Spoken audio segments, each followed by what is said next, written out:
Welcome back to Naruto Anime Review Part 7.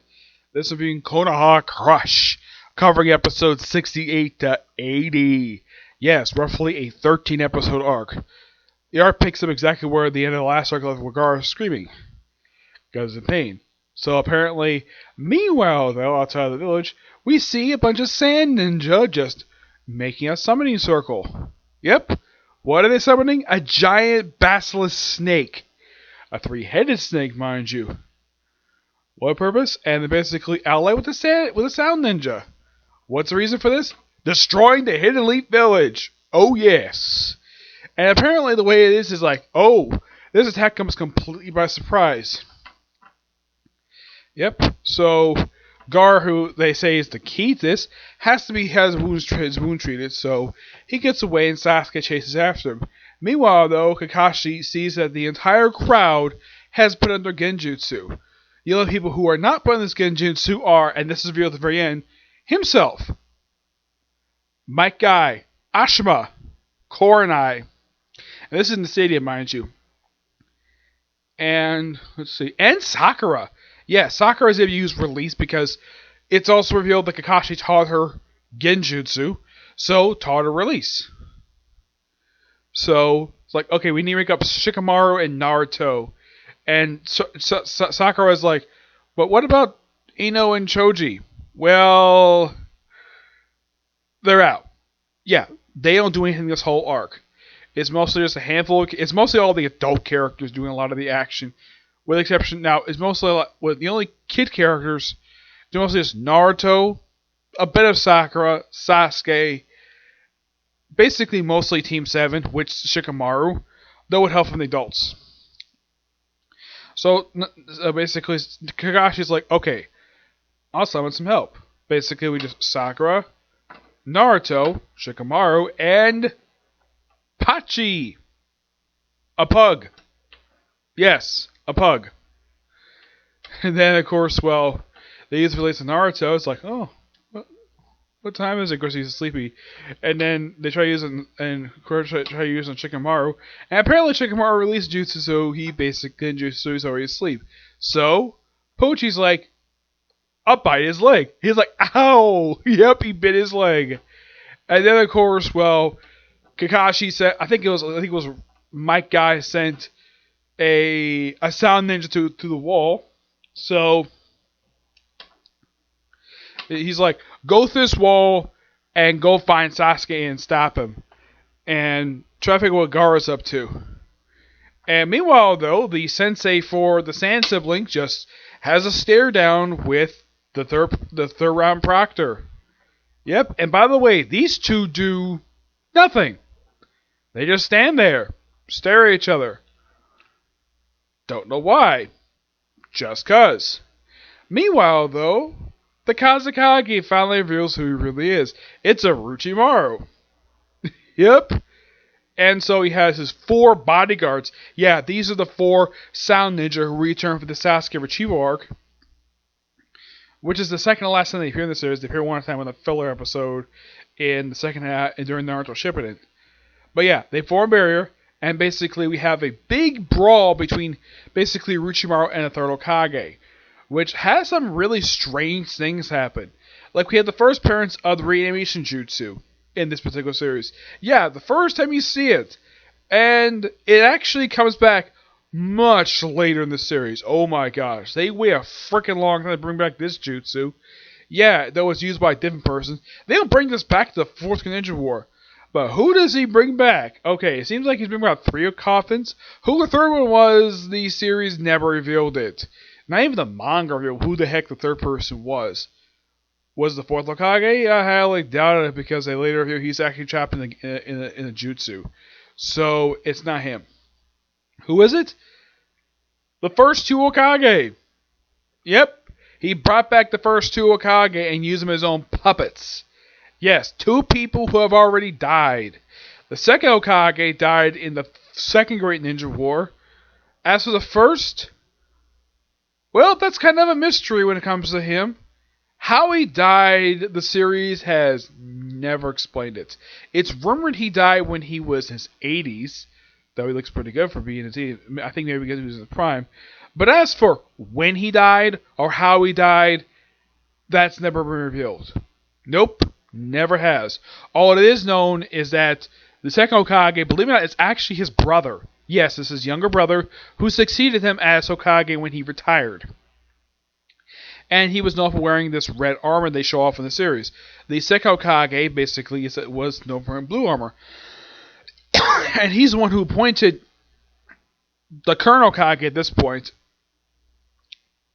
Hirochi, I think his name is, the Saceratobi, the guy who was the third Hokage.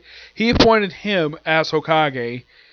In case you're curious, though, when this happened, he appointed him when he was 18 years old. So a third Hokage is notorious for being the longest Hokage to date.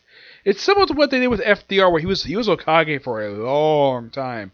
Like, he was Hokage up until he died. He was roughly in his 70s, I'd say. He also had a nickname being the Professor. So he has this big bro with him. They have Hokage Battle Royale. And then the first Hokage uses his jutsu. Wood Jutsu. Which, strange thing about this particular jutsu, they actually brought this back in the current series. Where apparently there's a cell from his body. Somehow, like, where basically it can use wood jutsu. Technically, there's been one person currently confirmed in the series. Actually, two who can use wood jutsu. One of whom had just show up with their ship, and the other one is one of the characters who show up in this series, Mogi. Yes, that's something quite strange though when it comes to Mogi. Despite the fact it was mentioned she knows wood jutsu, she has never been seen using it at all the entire series. Don't know why, she just hasn't though. The thing is, she was a cute little girl in this series, and when she's older, she's smoking hot. Oh my gosh, she grew up almost as tall as Tsunade. Wow. Though they got rid of the little rosy cheeks thing when she got older. She still had the long red hair, and apparently she started wearing like high heels when she got older. I mean, she kind of looks like similar to how Nami wears her shoes. Yeah, give or take. So, they go chasing after them, and then all of a sudden they notice that there's like 8 ninja following them. It's basically 8 sound ninja. And they also mention like one other person following, but luckily enough he's taken out by somebody else. And then later on, Papuchi says, someone else is following us. Someone who's not human. That's actually Shino. Believe it or not. Yes, Shino's following him. He's actually the only other person who was affected with the Genjutsu. Yeah, this is actually never actually explained. How the heck he's not affected by it? Kiba, on the other hand, he is knocked out by it. Hinata is out cold. This whole stuff going on here. It's later revealed in the flashback and Shippuden that during all this, apparently the Hidden Cloud Ninja thought it'd be a good idea to kidnap Hinata again. Though they were stopped by Neji and Tenten. As for why in the world they thought it'd be a good idea to kidnap Hinata at this point again, no idea. They just did. And the Cloud Village decided to renounce these two people as being part of their village right after this nonsense. I mean, really? There's a crisis going on and you want to attempt a kidnapping, really, Hidden Cloud Village? Okay. Yeah. So, the battle itself lasts almost the entire arc between Orochimaru and the Third Hokage. Until he brings out a grass sword, the Hokage brings out the Monkey King, which is shown in flashback. He's the only one for using this thing. As for if it shows up again after the series, the Monkey King himself, no. He just never shows up again. Excuse me. Yeah. He just disappears. It's never mentioned what happened to him. It's just at some point, the Third Hokage made a summoning contract with him, and then he just disappeared. Presumably his contract expired, or at least ended with the Third Hokage's death. Presumably. Yep, and Third Hokage basically decides to seal up the first Hokage, plus try to kill Orochimaru with the Grim Reaper Jutsu. Yes, this is also later revealed to be the same jutsu that the fourth Hokage used to seal up the Nine-Tailed Fox instead of Naruto. Yeah, they reveal this in a flashback in Shippuden, mind you. Yes.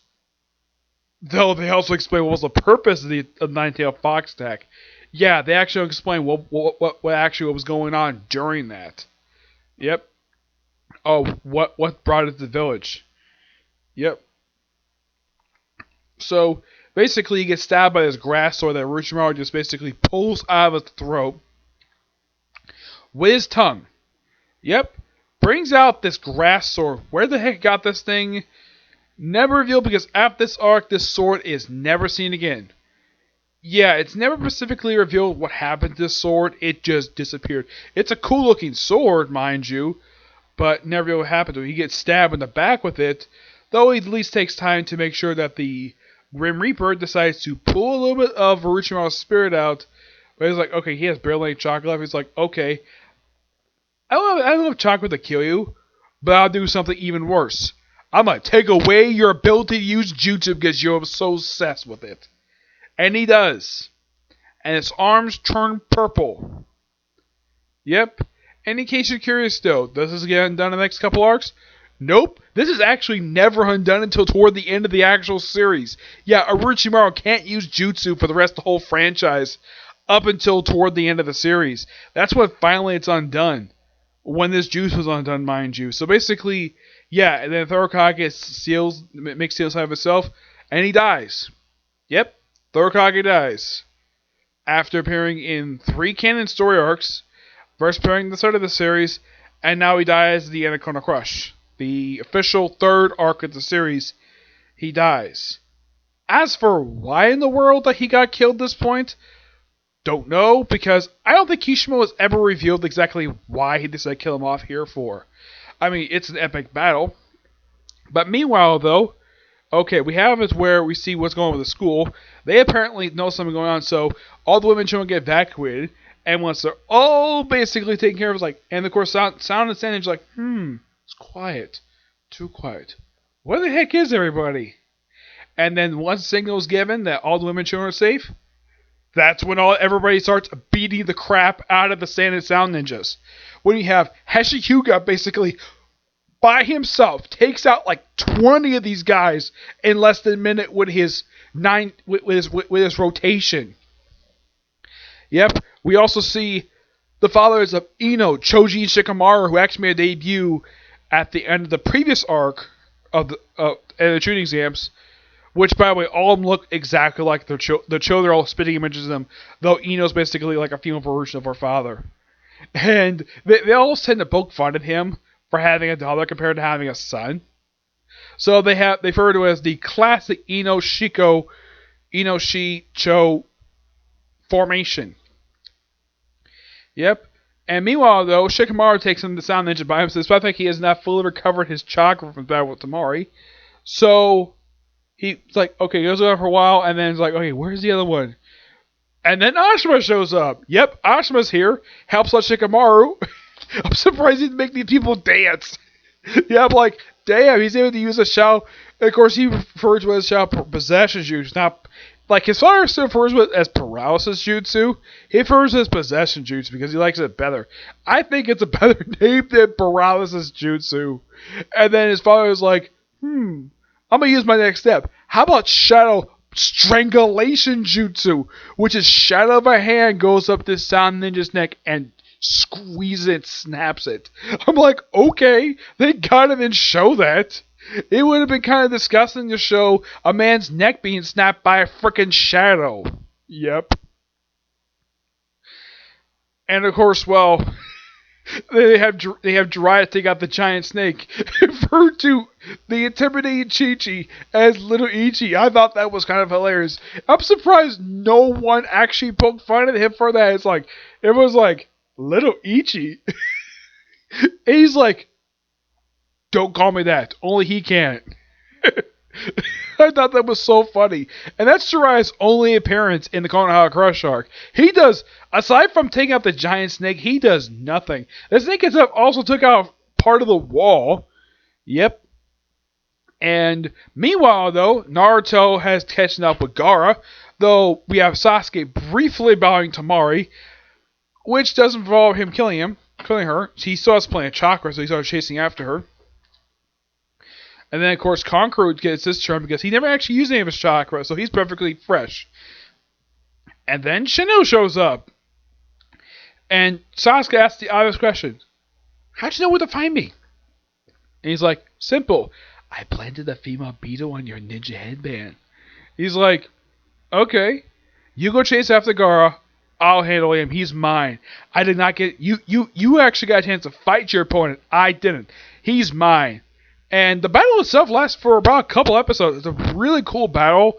Like basically seeing bugs versus puppet jutsu. Though he's able to beat Conqueror by pretty much the same way he did find Sasuke. Planting a female beetle on his head ninja headband, and that defeating him despite the fact he's also been poisoned. Though it's later seen that his father, who's got a bug jar on his back, yeah, unknown why he has that there for. In case you're curious though about Shino's father, aside from this, the only appearance this guy made in the franchise I can think of was actually one of the films. Yeah, that's kind of the strange thing comes Shino's father. I mean, as far as I can tell, I don't think he ever appeared after this. Like, in the main series, he never appeared again. Not that I could think of, no. Like, in the case of Naruto, this series, after his one appearance here, he never appears in the series again. Well, the only time he does kind of appear in canon-wise was a brief image when Sai was talking to Shino when he describes all we know about Shino. Well, he showed briefly Shino's mom, who does not make an appearance in the series, and this is explained in a filler story in Shippuden, involved with a three-tailed turtle. Yep. Yeah, the only film I could think of, it was, I think it was a Tower of Time, I think it was. Yeah, it was interesting though. It was the movie where Naruto went back in time and met his father, along with the fathers of Choji and Shino. Though he didn't tell them that. Of course, it's before he found out that the fourth Hokage was his father. The viewers, it's kind of hinted at later on that this is the case. It's not confirmed until the Pain arc that the fourth Hokage is Naruto's father, because that was kept a secret. Why in the world was this kept a secret for? This is kind of strange. This is coming bizarre to say the least. So, pretty much the Sound and Sand Ninja pretty much defeated easily. Meanwhile, outside the village, we have Gaara versus Naruto for the first of 2 times in the franchise. The only other time these two ever go one-on-one with each other is in the second Naruto Shippuden film. Yeah, that's something quite weird though when it comes to these two. Because they're friends after this, so they don't have to fight. So, it's a pretty epic brawl. First they have Shikaku, who is referred to as a sand spirit. They later retcon he's one of the tail beasts, believe it or not. The one-tail beast. So, he starts slowly transforming, eventually forms the giant Shikaku. So, Naruto first time summons Boss Toad, and summons Gamakachi, making his first appearance here. He's one of like a few characters making first appearance in this arc. Then, of course, well, then when Shikaku first formed, and he, of course, Naruto was surrounded by sand, then he finally summons Boss Toad. He summons the Chief Toad, and he says like, so that's Shikaku. And he basically has no grudge against him, so he just want to fight. And then, of course, Gamakachi, of course, mentions, hey, boss, where'd you say you can make me your henchman? And of course, Gamakachi basically was like, knock it off, Dad. He saved my life. Protect me from that monster. He's like, really? Thank you. And Gamakachi is tiny compared to his father. His father is the size of a skyscraper, and he is the size of my hand. Though don't worry, Gamakachi does get bigger over the course of the series. I think the biggest he gets actually is in the final arc of the series. Yeah, during the new 3-way deadlock. Yep. Though I'll explain more when I get to 1400 War. So first they use a transformation jutsu to try to hold him on to get basically to wake up the medium, basically Gaara. So what is Naruto transformation? Something have fangs and claws. Like, okay, I know exactly what I'll turn myself into. And he turns him and Boss Toad into the Nine-Tailed Fox. I'm like, wow, that is quite something. And Boss Toad is like, probably thinking, they're like, what is this? He never says anything about turning into the Nine-Tailed Fox. This was quite cool on the part of him doing this. I kind of forgot this portion of the end, this particular portion of the arc happened. Like, I remember what happens next. But him turning into Nine-Tailed Fox, wow, that's quite something. and then he punches in the face, waking him up, and he finally defeats him with basically some chakra from Ninja Fox with a massive headbutt. And then, of course, Boss Toad is like, interesting. A basic headbutt. It's like, not bad. This is, of course, after he had been battling him for quite a while. And he's like, okay, I'm out of chakra. And he goes, Kamikaze, time to go. He's like, okay, Dad. And then he disappears. And then his giant knife disappears, too. Yeah, he carries on a knife like a freaking sword. And then we have Naruto and Guard briefly fight one more time, but they both land on the ground. Of course, Guard can't move because they think he kind of broke off his limb. So Naruto basically crawls on one leg and his freaking shin. He says, if you do anything like that again, I'll kill you. Of course, also before this battle, before he went to giant form, he also briefly pinned down Sakura, though Naruto saves her. Sasuke wasn't able to do anything thanks to his curse mark and the fact he couldn't use Chidori because he was drained of all chakra. Though he's still in the black outfit. He's actually in the black outfit for the next arc. Though when it comes to the arc that comes after the Search for Tsunade, what happens with his outfit, well, it's quite interesting to say the least, because he goes back to his outfit he had at the start of the series. I will explain more about that when I get to the Sasuke retrieval arc. So, after Gaara is defeated, Sasuke basically, that's enough. And then, of course, Tamari and Kankuro just carry him off, and of course he apologizes for his actions. He's like, and Kankuro's like, no sweat, there's no problem. Of course, he forgives, and of course, they go off. Don't worry, they will return again in the Sasuke Retrieval arc where they change their clothes. And a little bit nicer to Hinsan to the village hidden in the leaves. And then, of course, they come across something. And then, of course, his later scene to the Sand Ninja come across something in the desert where they see the body of the Razakage. Yep, the fourth Razakage is dead. And a couple of his escorts dead too. And from this point up until after the time skip, for a while, the Sand Village had no leader. Until Gaara stepped in. I'll read more about that when I get to the Kazekage Retrieval arc for Shippuden. Yep. But yeah, for a while, the Sand Village had no leader. So emergency council was basically running the village for quite some time before Gaara stepped in. Yep. And then the final thing ends with like everybody basically recovered, like healthy up, basically attend a funeral. And some people died during this whole thing, so they have a big funeral for the third Hokage. We see one of the Black Ops with purple hair. I don't remember her name. She was the fiance, later revealed to be the fiance. The original third Ron Proctor, the one who was also sick. She was later revealed to be his former fiance. She basically sends flowers at his grave, and Kakashi's like, don't take too long. The fourth Hokage funeral is going on, so we have to go there right away. I'm like, dude, give her some time. Yes, the third Hokage just died, but let her basically spend time with her dead fiance, Kakashi. And of course, well, we have this really good silent moment. We have Naruto, Sakura, and Sasuke all wearing black because of the Hokage's funeral. Though in the case of the three of them, Sasuke and Sakura are basically wearing their ninja headbands when they're with them. Naruto normally is around his forehead, basically is around his neck this time. Why? Because his head is still bandaged up, so he can't wear his ninja headband there. So basically, he wears the same way Hinata does. Though Hinata basically keeps his necklace. She keeps it like that up until the fourth ninja arc, where she stops wearing ninja headband. Though Ino stops wearing hers too. For some reason. Yeah, it's never actually explained why she stopped wearing it for. But I'll discuss more about that when it comes to Shippuden. And the ending is quite nice when it comes to this particular arc.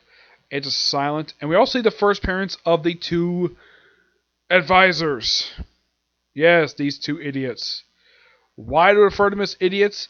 Because it's later revealed that these two gave advice to the third Hokage, and apparently this was so good advice he ignored what happened after that. The Uchiha Clan Massacre. Yep. I think even both Tsunade, Naruto, and Kakashi realized, though, because these two are terrible advisors, Because it was pointed out, I'm sure a lot of people pointed this out though, that the reason why Naruto didn't trust these two or take advice from them when he became Hokage, because the last time Hokage took advice from these two, the Uchiha clan was massacred because of their stupid advice. Yeah. Don't worry, these two will still show up a lot in the rest of the series after this, because they show up with their next arc. They all show up a lot several times in the filler episodes of this series, and they show up several times in Shippuden for about the first half of the series, and they stop appearing altogether until they return in Boruto. Yeah, I don't remember these two people's names, but they do interact with Jiraiya at the start of the next arc. I know because I'm partially watching it. Yep, but not much else to say about Konoha Crush. It's a great arc for the series, and it's by far, when it comes to all the arcs for the original Naruto series, that are canon-wise, this is by far the shortest out of all of them. Given the fact it's one of the most exciting action arcs of the entire franchise, it's really short. 13 episodes. Compared to the Chunin exam, which was 48 episodes. Though at least I broke it up into several rounds, like just round 1, 2, interlude, and then finally round 3, which was the Konoha Crush. Yep. Yeah, I'm actually partway into the Search of Tsunade. I have watched the first 3 episodes. I'm going to watch 4 later. But I am definitely going to start freezing today. But I'll do that right after I do Black Clover, and I'll start that freezing series. Yep, I've been itching to do that series for a while. Especially since right now, I've read up to chapter 112, and I really wanted to start watching the anime right now. But I have to wait. I have to watch Black Clover, okay? So, that's it for Sigler Review. My next view is a Comic Corner of 2 brand new trades I got in the mail, okay? See you next video. Bye.